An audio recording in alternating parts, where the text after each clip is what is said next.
Let's begin by looking at the last question from the practice that stumped a few people, and that makes sense. We haven't ever talked about these sorts of questions before. What I want you to notice about this problem is that there are really two stages to the motion, two chapters in the story of this bullet and the block. At the top of the situation, the top of the picture, we have a bullet embedding into the block. And so there are two objects that are interacting. Okay, so those are some things to notice. Two objects interacting.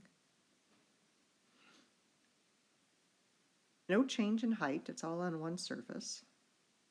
These are all clues that we're going to use to say that we would want to focus on momentum.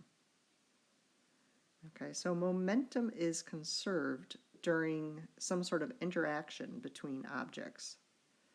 And so how you would approach this problem is you would find the momentum of just the bullet by itself, and the block wouldn't have any momentum because it's not moving. And those two together would then determine the momentum of the bullet inside the block and let you find the new speed right after the collision, right like here at this point. And then you would switch gears, because in the next part of the problem, the block and the bullet are not continuing to interact. They've already interacted, but now they are changing from this height down to the ground. And so if you have an object, or it could be like a combined object, so we'll say objects, and they are either changing height, that's a kind of a clue to look for, or sometimes there's a spring involved. So if there's some interaction with a spring, these are all clues that energy is going to be the key strategy. It's not that there are two objects now that are running into each other or even exploding or something like that. It's that they are changing their position, and that changes their speed. So you would be able to say that the kinetic energy and the potential energy here would equal the final kinetic energy at the bottom. We'll look at some more examples and more details, but that's the general idea of combining what we know about momentum conservation and what we know about energy conservation.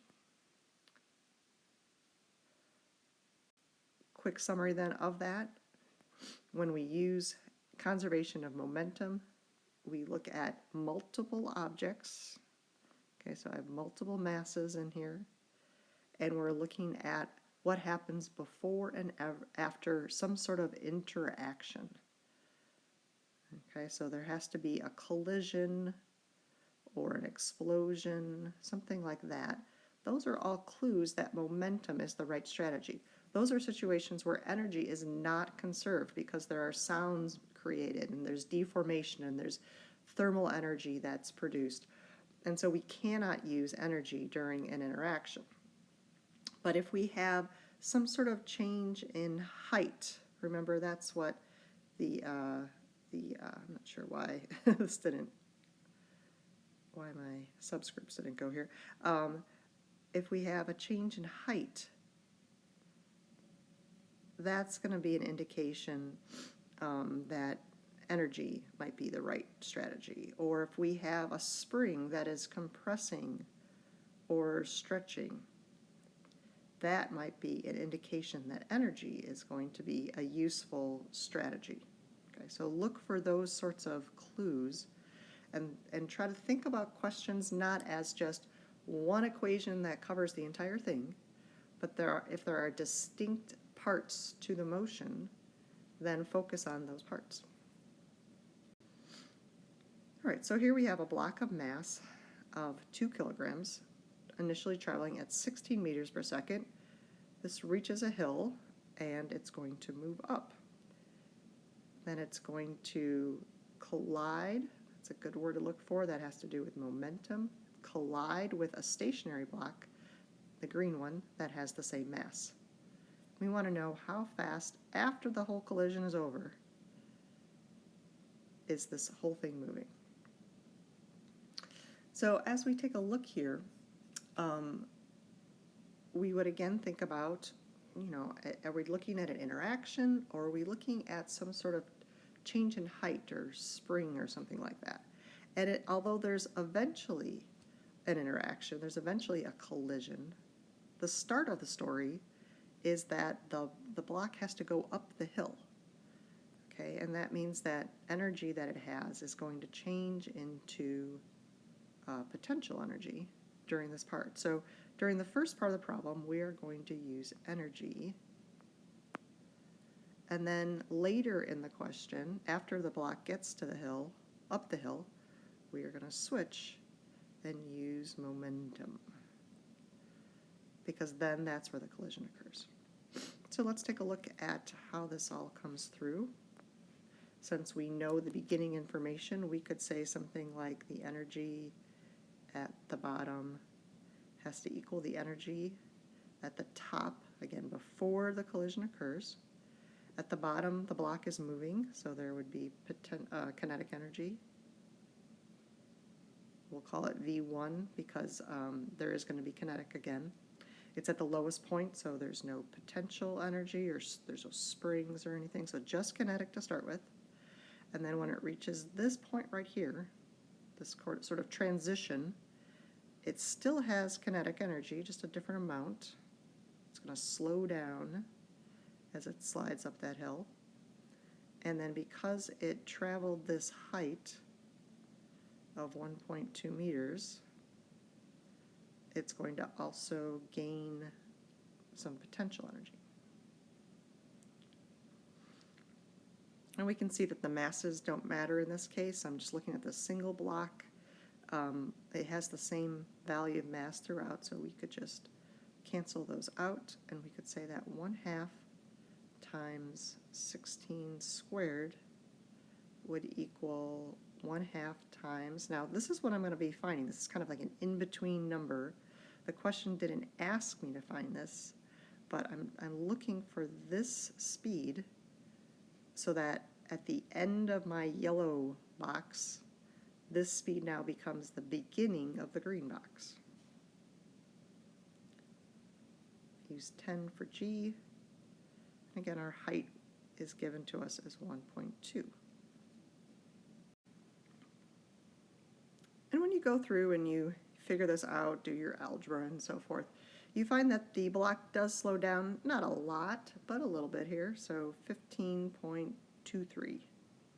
And since I'm not quite done with the problem, I'm not going to round that too much to make sure that things stay. When I check my answer, if there is an answer key, I'm going to be close. Now I'll switch to the momentum section. Let me switch to green. And I'll say that before the collision, this red block has momentum, and the green block does not have any. And then afterwards, there's momentum when it collides and sticks together, and that total momentum has to stay the same. Momentum is conserved during a collision. So we would have a mass of 2 that is now traveling at 15.23. I don't have any momentum for the second block, so you could put a 0 in there if you'd like. And they stick together, so they have a total mass of 4.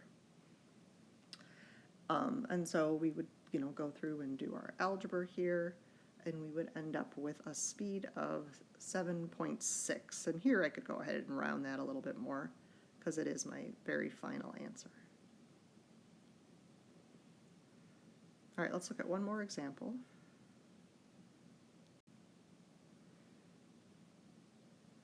All right, so I like to bring this one up because it does have a spring in it, and so a lot of times people automatically start thinking energy when you see springs, because that's what we know how to do. But we haven't really been told anything about the spring. We haven't been told it's spring constant. We haven't been told it's compression or anything. And so even though there is a spring in there, I really can't do anything with that information. I really want to see this as an explosion. Okay, I have these two objects that are interacting, these two masses of 0.3 and 0.7 kilograms, and they're getting pushed apart.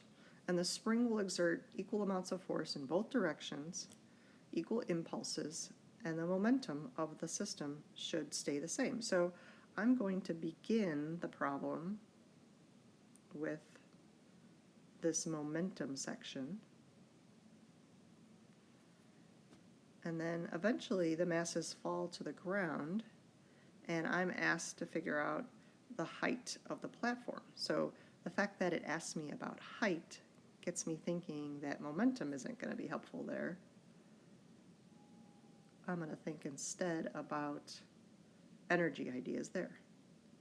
Energy has to do with changes in speeds as things change heights and so forth. So that's how we'll approach this question. Let's start with the explosion part of it. So initially there is no momentum in the system. And so afterwards there still has to be no momentum, which seems kind of strange, except that if something has positive momentum and something else has negative momentum, the total can still be zero. So we have a mass of 0.3, again I'll be kind of formal here, that's not moving. And we have a mass of 0.7 that's not moving. And then afterwards, the 0.7 kilogram mass is moving to the right, so this must be the 0.7 here, is moving to the right at 3 meters per second. So I still don't know the speed of the 0.3, but I do know that the 0.7 is going at 3 meters per second. Now, how is this going to help me solve the question? Because the question asked me to find the velocity when this object hits the ground. This is the V I'm looking for. Well, if I can find the V of this object right after the explosion, then I'll be able to use that as the starting velocity for the fall. So again, it's this kind of transition point. I want to know the V at that transition point. And then it's the ending velocity for the explosion, but it's the beginning of the launch off the table. So that's kind of my thinking as I go through this, to connect the stages of the motion. So we go through and solve this, and we officially get a negative answer, although it doesn't really matter. You get -7, so it's moving to the left at 7 meters per second. It's not asking me for that in-between value, though, so I'm not going to worry too much about it. Let's go ahead, though, and finish this off. At this point, at this transition point, the object is certainly moving. We just figured out that it's moving at 7 meters per second, and it's also up above the ground. So it's going to have both types of energy, both kinetic and potential. So 1/2 mv1 squared and also mgy. Then when it hits the ground, that's what I'm interested in, how fast it's going when it hits the ground. It's at its lowest point, and so it would not have the mgy energy. It would just have the 1/2 mv squared kinetic energy. And again, I notice I'm just looking at the one object. It's the same mass that I'm looking at. I'm just focusing on this 0.3 kilogram mass. And so I can cancel out those masses, make my algebra easier. And 1/2 times the 7. You know, whether you put a positive or a -7 in there, it really doesn't matter because you're going to square it. Energy doesn't care about direction. I am looking for the height of the platform, so this is going to be my unknown, the y. And then they tell me that at the ground, it certainly is going faster, which is good. That means I must have done the first part right. It's it's now traveling at 8.5 meters per second. All right, and again, work through your algebra and so forth. I'm not going to show all of those steps, but we would get 1.16 meters as the height of this table.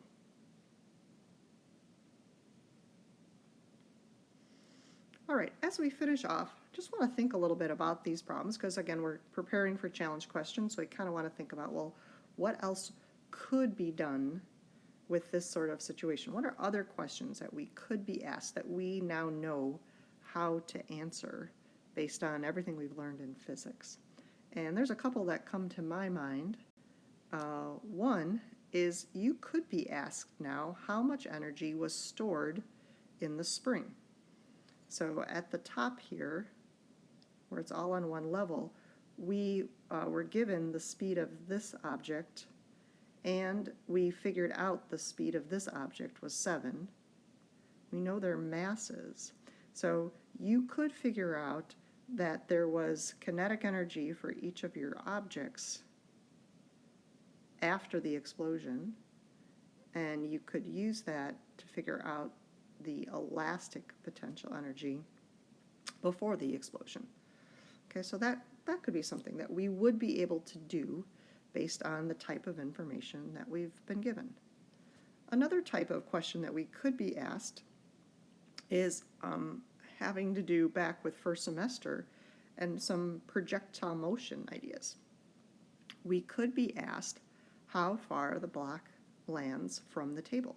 So when this block moving at 7 meters per second, it's going at that 7 along the table, but then it would get launched horizontally, and then it would follow a curved path to the ground.